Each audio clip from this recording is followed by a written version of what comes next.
Hey guys, back here doing video number 2 today. So today what I wanted to talk about is how to start eating healthy. A lot of people, what they'll do, they want to start doing weight loss or get in shape or tone up or, maybe they just want to be healthier and they'll start, with these fad diets. Low carb, low calorie, low fat, no meat or no whatever, bunch of different fads out there, and people, 9 out of 10 times do start them to lose weight, but for whatever reason you start them for, they're fad diets. They're not things that are sustainable for you to live on. You can do it for so many weeks and it'll help you lose weight, and then what do you do after that? You can't live like that. So I just want to talk about ways, you could start eating healthy without, jumping on board one of these diets. So my first thing is to just is just to pick healthier options. So for me, whenever I first started, I was eating ground beef with all my meals. I switched over to ground turkey. It's leaner, so you have less fat. It's just little changes that you do. I was drinking the 2% milk. I switched down to skim milk. Little things like that are just easing you into it. When you jump into it, that's when it's so hard. If you're somebody who's drinking 4 Mountain Dews a day and you try to cut it out all at once, that's hard. That's when you cheat. That's when things, you want to give up and whatever else. So that's why, you want to ease into it. So, if you are drinking 4 Mountain Dews a day, cut it down to 2, then eventually down to 1, then none. You know what I mean? You need to ease into it. So my next thing that I wanted to talk about is, totally lost my train of thought there, and me being the organized person that I am, I lost a little notebook that I had that said everything that I was going to say. So I'm going to wing this.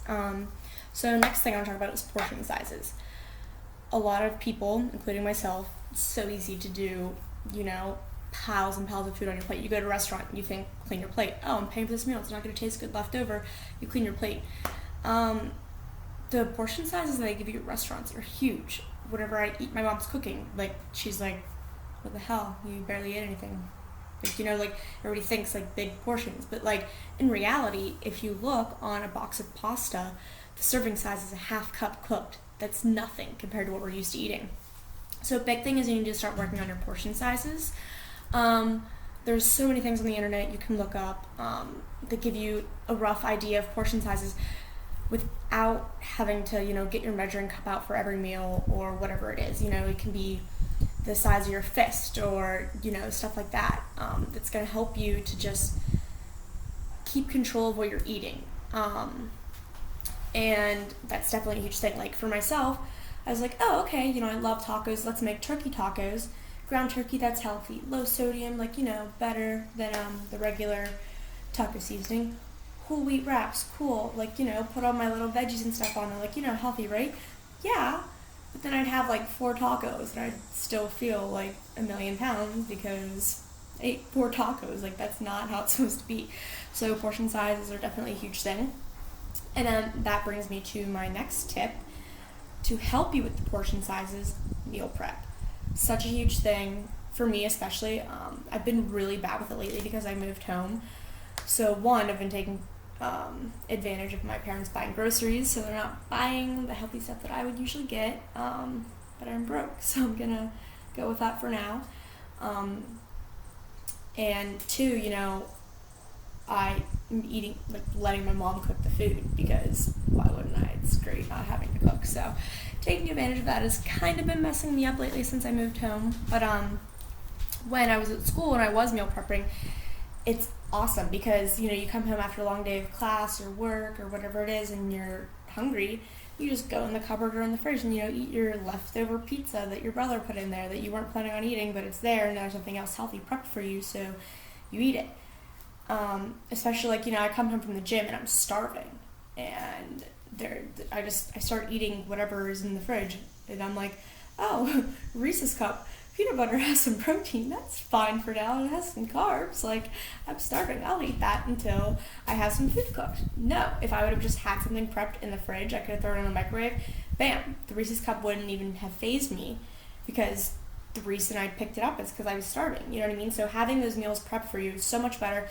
It's going to prevent you from going to the vending machine, getting takeout at work, or whatever it is that you normally do that's messing you up and straying you from your healthy eating, it's definitely going to help with that. The next thing is calorie counting.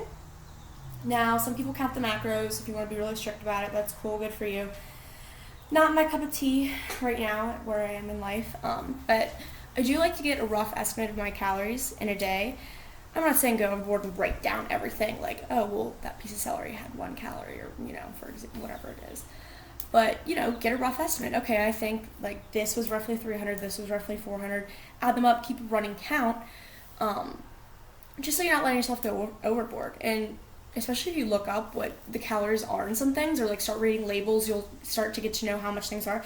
You'll be surprised. Like, you may think you have a healthy meal, but really might be a lot more calories than you think. And you can look up calories of things online, or a big suggestion of mine is to get the MyFitnessPal app.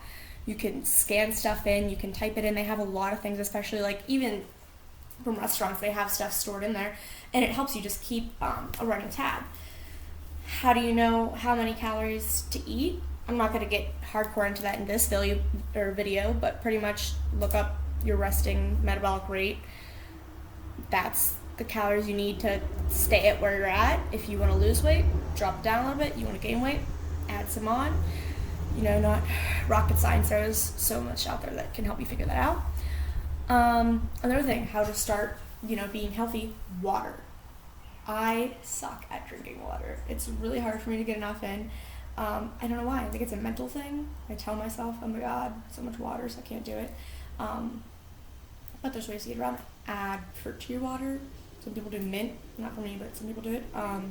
I personally get those little flavor packets. I do the Propel ones, raspberry lemonade. Oh my god, 0 calories. So yeah, water, huge thing of starting to be healthy.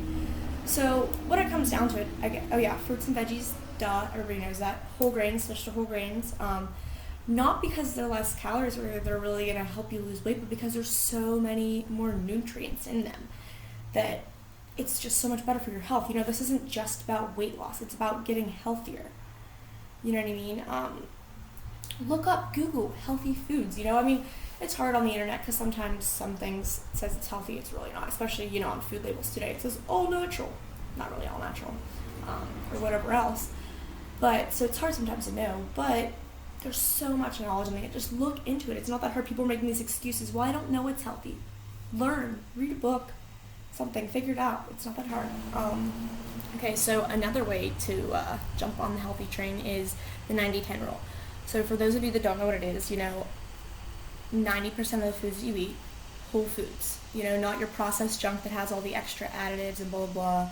Your whole foods, your meats, your eggs, your veggies, your fruits, your grains, that type of stuff. And then for the 10, do your fried Oreos or your pizza or whatever it is. I'm not saying cut it all out, which also ties into my next point. You need to have a cheat day here and there, or a cheat meal, or however strict you're trying to be with yourself. You need to allow yourself to cheat here and there. But, 90% of it needs to be the healthy eating. You can't tell yourself, oh, well, I had veggies for lunch, so I can have a whole tub of ice cream for dinner. Like, no, it doesn't work like that. Like, you're not going to see the results you want for 1, for 2. That's not healthy.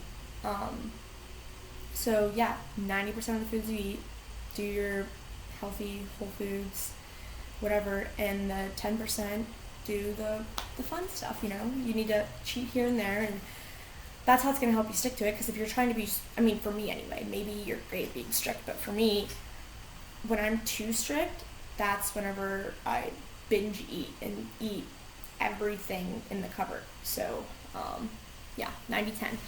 I think one of the most important things whenever it comes to eating healthy is variation. I went through a phase where every morning I was having egg whites, turkey sausage, maybe 1 piece of whole grain toast or oats. Lunch and dinner were always chicken, broccoli, brown rice. And I got so freaking tired of that. Like, I literally sometimes I can't eat eggs anymore because I just did that for so long. And I didn't have any variation, and it ruined it for me. So definitely have variation. still have your favorite foods. Maybe you're a pizza person. Cool. Have one slice of pizza. Or, you know, do a healthy version of pizza. Do cauliflower crust pizza. So, you know, low carb with the cauliflower, with the crust. And then, you know, do low fat cheese on it. And, you know, put chicken and peppers and veggies on it instead of, you know, the pepperoni, which is more of a fat source than a protein source. And, you know, do healthy variations of what you love. Like I said before, I was doing turkey tacos all the time. Granted, I was eating one too many, but I love tacos, but I could still have them because I was doing, you know, just a little bit healthier version of it. You know, it doesn't have to be super, super healthy, especially whenever you start out. And I don't mean healthy, I mean, it doesn't have to be super low carb or super low fat or, you know, the things you see on Instagram with the people where it's like literally like, you know, their version of a taco is a tortilla that's like this big with like no cheese, veggies, and like fish or something. Like, yeah, that's cool. That's really healthy. But for me, that's not my cup of tea. You know, do the things that you love. Just do healthier versions of them. It kind of ties into like my very first point. Just start little by little buying healthier options of what you're already getting and putting into your day.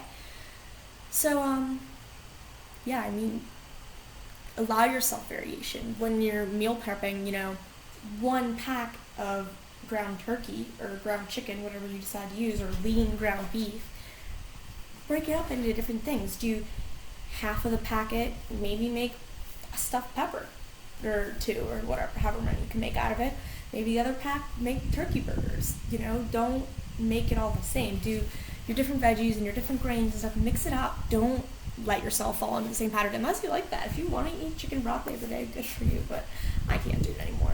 So, you know, mix it up, allow yourself to still feel like you're eating good foods that you like, just healthier versions of them. It'll start. And then, you know, once you're doing that, you'll find yourself, you know, looking more into the food labels, comparing calories, like, you know, 2 different cereals that you're looking at, for example. Oh, well, this one has a little bit lower carbs. You know, cereals are mostly all high carbs, but, you know, this one has a little bit lower carbs. It has less sugar. That's good. Has 2 more grams of protein. You know, you'll start comparing those things. Read your food labels. Read your food labels. You know, learn about them. There's actually a new food label coming out in the next, I don't even know, year or so, and I'm so excited about it. But read your food. Figure out what's in the food that you're eating. You know, keep a rough estimate of the calories you're taking and be conscious of what you're putting into your body. 90-10 rule, you know. When you're eating those 90% foods that are whole foods, you can know that what you're putting in your body is good, as opposed to, you know, you're getting those pizza rolls and you don't know what's in there. If you don't know what that ingredient is, I don't know. I don't know what to tell you. But, you know, baby steps. If you want to jump into something, by all means do it. But for a lot of people, it doesn't work. They fall back off the train, like myself included. So if you just take these little small steps, they'll add up. And you'll start noticing that all of a sudden you're a health freak. Bam. Good luck, guys.